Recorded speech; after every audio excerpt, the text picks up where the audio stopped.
ദൈവനാമത്തിന് മഹത്വം ഉണ്ടാകട്ടെ. ദൈവം നമുക്ക് പിന്നെ ഒരു ദിവസം കൂടെ നൽകിയിരിക്കുകയാണ്. ദൈവത്തെ സ്തുതിപ്പാൻ തക്കോണം, ദൈവത്തെ മഹത്വപ്പെടുത്താൻ തക്കോണം, ദൈവത്തിൻ്റെ സത്യത്തെ അറിയാൻ തക്കോണം നമുക്ക് ഇടയാക്കിയിരിക്കുകയാണ്.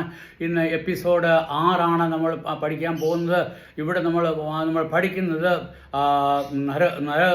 നരകത്തിൽ നിന്ന് സ്വർഗത്തിലേക്കുള്ള വഴിയെ പറ്റിയാണ് സംസാരിക്കുന്നത്. നിങ്ങൾ നരകത്തിലേക്ക് പൊയ്ക്കൊണ്ടിരിക്കുകയാണ്. നരകത്തിൽ നിന്ന് സ്വർഗത്തിലേക്ക് പോകണമെന്നുണ്ടെങ്കിൽ നിങ്ങൾക്ക് എന്തോ ചെയ്യണമെന്നുള്ളതിനെ പറ്റിയാണ് ഞാൻ സംസാരിച്ചുകൊണ്ടിരുന്നത്.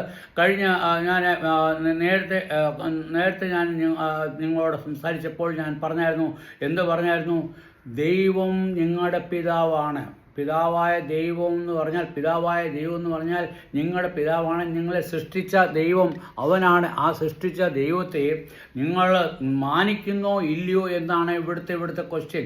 നിങ്ങൾക്ക് ജീവൻ തന്നു, നിങ്ങളെ ഈ ഭൂമിയിൽ സൃഷ്ടിച്ചു, നിങ്ങളെ മനുഷ്യനാക്കി സൃഷ്ടിച്ചു, ഏറ്റവും മെച്ചമായ പൊസിഷൻ ഞങ്ങൾക്ക് തന്നു. നിങ്ങളെ സൃഷ്ടിച്ചത് തന്നെ എന്തിനാണ്? നിങ്ങൾ ദൈവത്തിൻ്റെ രാജ്യത്തെ ഭരിക്കാൻ വേണ്ടിയാണ് ദൈവം നിങ്ങളെ സൃഷ്ടിച്ചത്. നിങ്ങൾക്ക് വേണ്ടി മരണം ഞങ്ങൾക്ക് വേണ്ടി ദൈവം സൃഷ്ടിച്ചതല്ല, അല്ലെങ്കിൽ നരകം ഞങ്ങൾക്ക് വേണ്ടി സൃഷ്ടിച്ചതല്ല, അല്ല നിങ്ങൾ ദുഃഖവും നെടുവീർപ്പും കഴിയാൻ വേണ്ടി ദൈവം സൃഷ്ടിച്ചതല്ല. ദൈവം നിങ്ങളെ സൃഷ്ടിച്ചത് ദൈവത്തിൻ്റെ അതേ രൂപത്തിൽ തന്നെ ദൈവത്തെ പോലെ തന്നെ നമ്മളെ സൃഷ്ടിച്ചിരിക്കുകയാണ്. അങ്ങനെ നമ്മളെ ദൈവത്തെ പോലെ സൃഷ്ടിച്ച നമ്മൾ ആ ദൈവത്തോട് പിതാവിനോട് നമ്മൾ കാണിച്ച നന്ദി എങ്ങനെയുണ്ടെന്ന് നമുക്കൊന്ന് നോക്കാം. അതുകൊണ്ട് ഞാൻ നിങ്ങളോട് പറഞ്ഞു, നിങ്ങളുടെ പിതാവിനെ നിങ്ങൾക്ക് മനസ്സിലാക്കുവാൻ സാധിക്കാതെ ആ പിതാവിനോട് നന്ദിയേട് കാണിക്കുക എന്നുണ്ടെങ്കിൽ നിങ്ങളെപ്പറ്റി എന്താണ് പറയേണ്ടത്? നിങ്ങൾ മനുഷ്യരെന്ന് പറയുന്നതിന് തന്നെ അതിന് നമുക്ക് പറയാൻ സാധിക്കുമോ? കാരണം മൃഗങ്ങൾക്ക് ആ പിതാവും മാതാവിനെ പറ്റി യാതൊരു പിടിയുമില്ല. അതിന് പിതാവേത് മാതാവേത് ഒന്നുമില്ല. അത് അതിൻ്റെ സമയം കഴിഞ്ഞു കഴിഞ്ഞാൽ അതിന് പിതാവും മാതാവും ഒന്നുമില്ല. എന്നാൽ നമുക്ക് ദൈവം പിതാവിനെ തന്നിരിക്കുന്നു. ആ പിതാവിനെ തന്നത് മാത്രമല്ല, ആ ദൈവത്തിൻ്റെ ജ്ഞാനവും നമുക്ക് നൽകിയിരിക്കുന്നു. ദൈവത്തിൻ്റെ ജ്ഞാനം നൽകിയിരിക്കുമ്പോൾ നമുക്ക് എന്തുവാണ് ചെയ്യേണ്ടത്? ആ പിതാവിനെ നമുക്ക് കൊടുക്കേണ്ട ബഹുമാനം, ആ പിതാവിന് കൊടുക്കേണ്ട അംഗീകാരം, ആ പിതാവിന് കൊടുക്കേണ്ട ചെയ്ത നന്മകൾക്ക് നന്ദി, ഇതെല്ലാം നമ്മൾ കൊടുക്കേണ്ട ആവശ്യമുണ്ട്. നിങ്ങളത് കൊടുക്കുന്നുണ്ടോ ഇല്ലയോ നിങ്ങൾ ചിന്തിച്ചു നോക്കൂ. ഞാൻ അതിനെപ്പറ്റി അധികം ചെയ്യുന്നില്ല. എന്നാൽ പിതാവായ ദൈവം നമ്മളെ സൃഷ്ടിച്ച്, അതായത് ഈ ലോകത്തിലുള്ള സകല പ്രാണികളിലും ഏറ്റവും മെച്ചമായ രീതിയിൽ നിങ്ങളെ സൃഷ്ടിച്ച്, നിങ്ങൾക്ക് മനുഷ്യന് മാത്രമേ ഉള്ള ഒരു ദൈവം ഒരു കൃപാവരം കൊടുത്ത് എന്തെന്നറിയാമോ?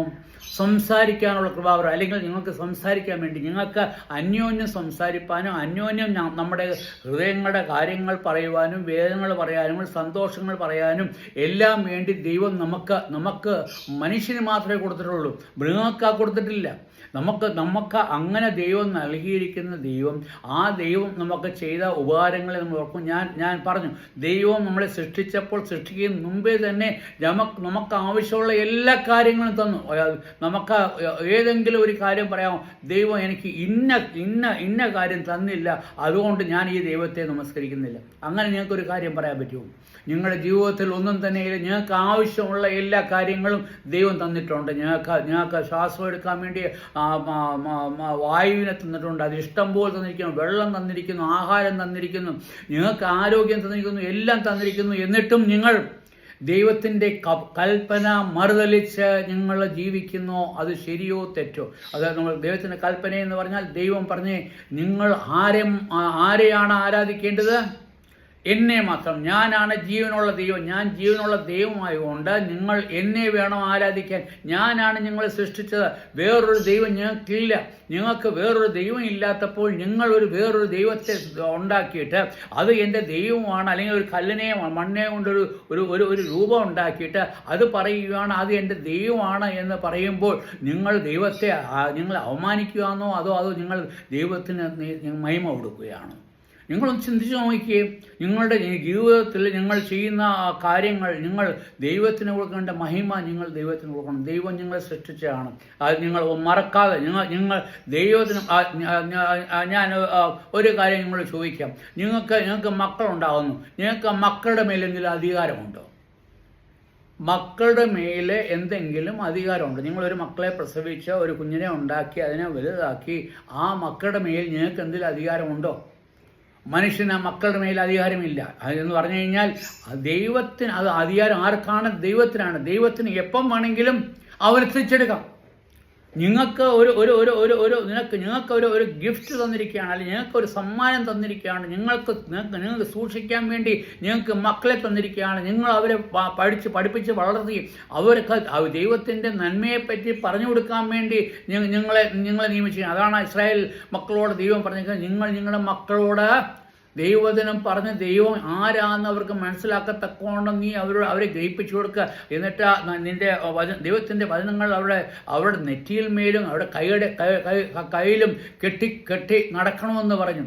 അവരുടെ വീടുകളുടെ മേൽ അത് എഴുതി വെച്ച് എന്നിട്ട് പോകുമ്പോഴും വരുമ്പോഴും വായിച്ച് ദൈവത്തിൻ്റെ വചനത്തെ മനസ്സിലാക്കുവാൻ തക്കോണം നിങ്ങൾക്ക് മനസ്സിലാക്കുന്ന യഹൂദന്മാരോട് പറഞ്ഞു. എന്നാൽ ദൈവം നമ്മളെ സൃഷ്ടിച്ചപ്പോൾ ദൈവം നമ്മളോട് ഒന്നും പറഞ്ഞില്ല. നമ്മൾ സൃഷ്ടിച്ചു, അവർക്ക് കൽപ്പന കൊടുത്തെങ്കിലും നമ്മൾ അന്യജാതിക്കാരും നമ്മൾ പരദേശികളുമാണ്. കാരണം നമ്മൾ ദൈവത്തോട് അകന്നു പോയി. നമ്മൾ ദൈവത്തെ മാനിക്കേണ്ട രീതിയിൽ മാനിച്ചില്ല. ദൈവത്തെ നമ്മൾ സേവിക്കേണ്ട രീതിയിൽ സേവിച്ചില്ല. അതിന് പകരം നമ്മൾ അന്യ ദൈവങ്ങളെ ഉണ്ടാക്കി ഉണ്ടാക്കിയ സൃഷ്ടാവിനെ നമ്മൾ അവമാനിക്കുന്നു, അല്ലെങ്കിൽ പിതാവിനെ അവമാനിക്കുന്നു എന്നുള്ളതാണ് ഇവിടെ നമ്മൾ കാണുന്നത്. പിതാവായ ദൈവത്തെ അവമാനിപ്പാൻ തക്കോണം ഞങ്ങൾക്ക് ആരധികാരം തന്നു? പിതാവായ ദൈവമാണ് നിങ്ങൾ സൃഷ്ടിച്ചതെന്ന് ഞാൻ പിന്നെയും എടുത്തു പറയുന്നു. ആ പിതാവായ ദൈവം പറയാം, നിങ്ങൾ പാപം ചെയ്യരുത്. എന്താണ് നിങ്ങൾ പാപം? എന്തുമായിരുന്നു? ദൈവം നിങ്ങളോട് ഒരു കൽപ്പന മാത്രം പറഞ്ഞു. എന്താണ് ദൈവം അവർക്ക് കഴിക്കാൻ വേണ്ടി, ആഹാരത്തിന് വേണ്ടി അവിടെ വൃന്ദാവനം ഉണ്ടാക്കി കൊടുത്തു. ആ വൃന്ദാവനത്തിൽ എല്ലാവിധമായ ആഹാരവും അവിടെ ഉണ്ടായിരുന്നു. അതായത് എല്ലാ സസ്യങ്ങളും എല്ലാ വൃക്ഷങ്ങളും എല്ലാം ഉണ്ടായിരുന്നു. നിനക്ക് എന്ത് വേണമെങ്കിലും കഴിക്കാം. എന്തെങ്കിലും ഒരു കുറവ് നോക്കില്ല. അത് നല്ല മനോഹരമായ ഫലങ്ങൾ, അതായത് നല്ല പറയുകയാണെന്നുണ്ടെങ്കിൽ നല്ല രുചിയുള്ള ഫലങ്ങൾ. അതിൻ്റെ രുചിയെപ്പറ്റി ആസ്വദിക്കാൻ തന്നെ നമുക്ക് പറ്റാത്ത രീതിയിലുള്ള ഫലങ്ങളാണ് ദൈവം ഏദൻ തോട്ടത്തിൽ ഉണ്ടാക്കിയത്. ദൈവം പറഞ്ഞു, നിങ്ങൾക്കിത് സകലവും കഴിക്കാം. നിങ്ങൾക്ക് 2 കൽപ്പനയാണ് ഞാൻ നിങ്ങളോട്. നിങ്ങളിത് സൂക്ഷിക്കണം, നിങ്ങളിവിടെ സൂക്ഷിക്കണം. രണ്ടാമത് ഞാൻ പറഞ്ഞ ഈ കൽപ്പന ഈ കൽപ്പന നീ മാനിക്കണം. അതായത് ഈ കൽപ്പന നീ അനുസരിക്കാതിരിക്കുക. എന്തോ കൽപ്പന? ഈ 1000 മരങ്ങളുള്ളതിൽ ഒരു മരത്തിൻ്റെ ഫലം നീ കഴിക്കരുത്. എത്ര? 1000 മരങ്ങൾ. 1000 അതിൽ കൂടുതലുണ്ടോ എനിക്ക് അറിഞ്ഞൂടെ. ഞാനൊരു ഉദാഹരണം പറഞ്ഞു. 1000 മരങ്ങളിൽ ഒരു മരത്തിൻ്റെ ഫലം നീ കഴിക്കരുത്. എന്നിട്ട് മനുഷ്യൻ എന്താണ് ചെയ്തത്? മനുഷ്യൻ ചെയ്തത് ആ ഫലം തന്നെ പറിച്ച് കഴിച്ചു. എന്താണ് മനസ്സിലുണ്ടായതെന്നറിയാമോ? അവൻ്റെ മനസ്സിലെ വിചാരം എന്താണെന്നറിയാമോ?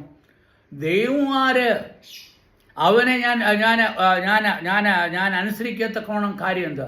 അത് ആര് പറഞ്ഞു കൊടുത്തു? സാത്താനാണ് അത് പറഞ്ഞു കൊടുത്തത്. അവൻ പറഞ്ഞു, നിങ്ങൾ ദൈവത്തെ പോലെ ആവും, ഞങ്ങൾ ദൈവത്തിൻ്റെ ജ്ഞാനം നിങ്ങൾക്ക് കിടക്കും. ദൈവം നിങ്ങളെ സമ്പൂർണ്ണ ജ്ഞാനം തന്ന് നിങ്ങളെ ഉണ്ടാക്കിയതിന് ശേഷം അതിൽ കവിഞ്ഞ ഏത് ജ്ഞാനമാണ് നിങ്ങൾക്ക് കിട്ടേണ്ടത്?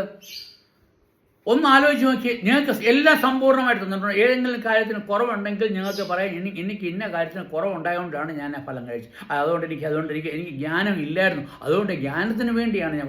ദൈവം സമ്പൂർണ്ണ ജ്ഞാനം. കാരണം അവന് അറിയാൻ പറ്റാത്ത യാതൊരു കാര്യമില്ല.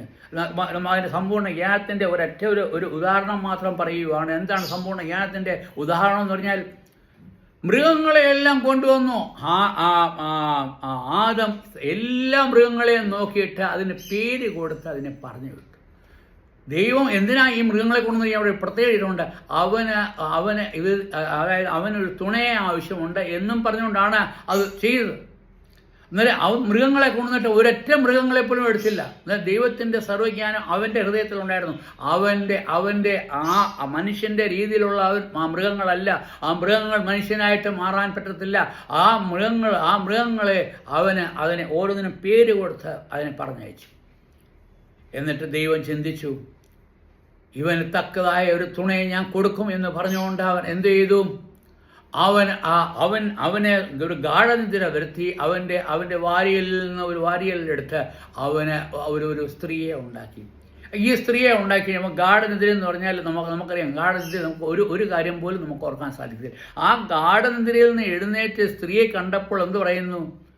പറഞ്ഞ കാര്യം നമ്മളൊന്ന് ചിന്തിക്കുക. അവൾ എൻ്റെ ശരീരത്തിൻ്റെ ശരീരവും എൻ്റെ മാംസത്തിൽ, എൻ്റെ അസ്ഥിയും എൻ്റെ മാംസത്തിൽ മാംസമാണ്. അതായത് എൻ്റെ ശരീരമാണ്, എൻ്റെ സ്വന്തം ശരീരമാണ് എന്ന് അവനുള്ള ജ്ഞാനം ആര് കൊടുത്തു? ജ്ഞാനമില്ലാത്തവനാണെന്നുണ്ടെങ്കിൽ അവൻ അങ്ങനെ പറയാൻ പറ്റുമോ? നിങ്ങളൊരു ഓപ്പറേഷൻ തിയേറ്ററിൽ പോയിട്ട് ഒരാൾ നിങ്ങളുടെ മുമ്പിൽ കൊണ്ടുവരുന്നത് അത് നിൻ്റെ ഭാര്യയാണെന്ന് നിങ്ങൾക്ക് പറയാൻ പറ്റുമോ? പറയണമെന്നുണ്ടെങ്കിൽ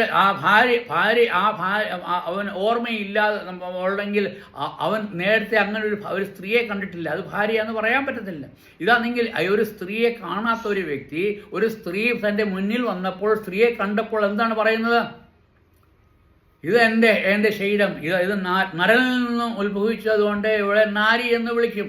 അന്നേരം നരനിൽ നിന്നും ഉത്ഭവിച്ചു, അതായത് എന്നിൽ നിന്നും ഉത്ഭവിച്ചവളാണ്.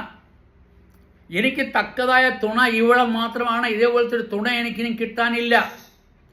അസമ്പൂർണമായ സംതൃപ്തിയാണ് അവിടെ കാണുന്നത്.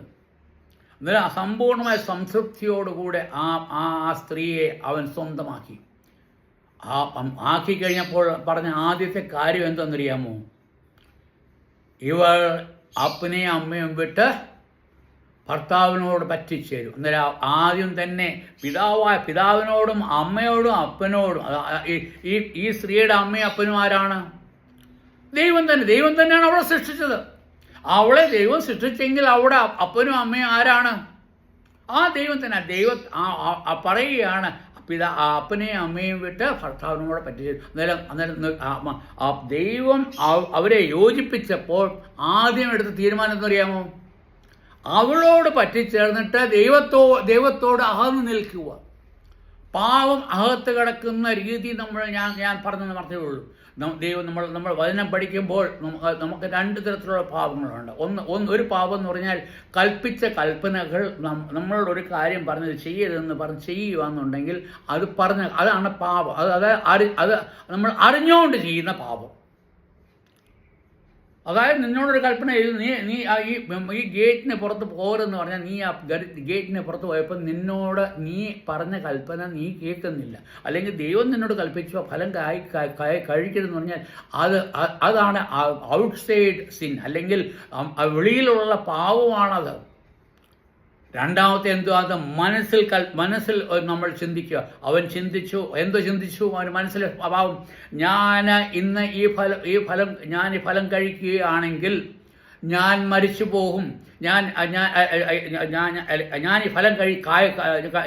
ഈ ഫലം കഴിച്ചില്ലെങ്കിൽ ഈ സ്ത്രീ ഇവൾ കഴിച്ചുകൊണ്ട് ഇവൾ മരിച്ചു പോകുമ്പോൾ എന്നിൽ നിന്നും അവൾ വേർപെടും. അന്നേരം അവളിൽ നിന്ന് വേർപെടാതിരിക്കാൻ വേണ്ടി എന്ത് വേണം? അവൻ അറിഞ്ഞുകൊണ്ട് ആ ഫലം കഴിച്ചു. അറിഞ്ഞുകൊണ്ടാണ് അത് മനസ്സിൽ ഉറച്ച നിശ്ചയിച്ച് ചെയ്ത കാര്യമാണ്. അത് മനസ്സിലെ പാവം. അന്നേരം അത് നിശ്ചയിച്ചിട്ട് അവൻ ആ ഫലം കഴിച്ചു. കാരണം അതുകൊണ്ടാണ് നമ്മുടെ ആണുങ്ങളുടെ കഴുത്തിൽ ഒരു ചെറിയൊരു ഞൊട്ടിരിപ്പുണ്ട്. അത് ആഡംസ് ആപ്പിൾ എന്ന് പറയും. അതായത് അത് കഴിച്ചപ്പോൾ അവൻ ഇറക്കുമ്പോഴും പിന്നെയും ചിന്തിച്ചു, ഞാനിത് കഴിക്കണോ വേണോ, തുപ്പണോ വേണ്ടായോ. എന്നിട്ട് അവൻ മനസ്സിൽ ഒരു നിശ്ചയം എടുത്തു, ഞാൻ മരിച്ചാലും ജീവിച്ചാലും എനിക്ക് ഈ സ്ത്രീയുടെ കൂടെ തന്നെ ജീവിക്കണം എന്ന് പറഞ്ഞുകൊണ്ട് അവൻ എടുത്തൊരു നിശ്ചയം. ആ നിശ്ചയമാണ് അവനെ പാപത്തിലേക്ക് വീഴ്ചത്. എൻ്റെ സമയം ഇവിടെ അതിക്രമിച്ചു പോയി, ഞാൻ ഇവിടെ നിർത്തുകയാണ്. ദൈവം നമ്മളെ സൃഷ്ടിച്ചു, നിങ്ങളുടെ പിതാവ് അവനാണ്. ആ പിതാവായ ദൈവത്തിൻ്റെ കൽപ്പന അനുസരിക്കാതിരിക്കുക എന്നുണ്ടെങ്കിൽ നിങ്ങൾക്ക് കിട്ടുന്ന ശാപം എന്തുമായിരിക്കും? ആ നരകം തന്നെയാണ്. ആ നരകം നിങ്ങൾക്ക് വേണ്ടിയല്ല, സാത്താന് വേണ്ടി ഉണ്ടാക്കി ആ നരകത്തിലേക്ക് നിങ്ങൾ പോകും. ആ ദൈവത്തെ നിങ്ങൾ അനുസരിക്കുന്നുണ്ടോ? ദൈവത്തെ നിങ്ങൾ വിശ്വസിക്കുന്നുണ്ടോ? ദൈവത്തിൻ്റെ നാമം മഹത്വപ്പെടുമാറാകട്ടെ. ഞാൻ നാളെ പിന്നെയും വന്ന് നിങ്ങളോട് സംസാരിക്കാൻ ദൈവം അനുവദിച്ചാൽ ദൈവനാമം മഹത്വപ്പെടുമാറാകട്ടെ. ആമേൻ.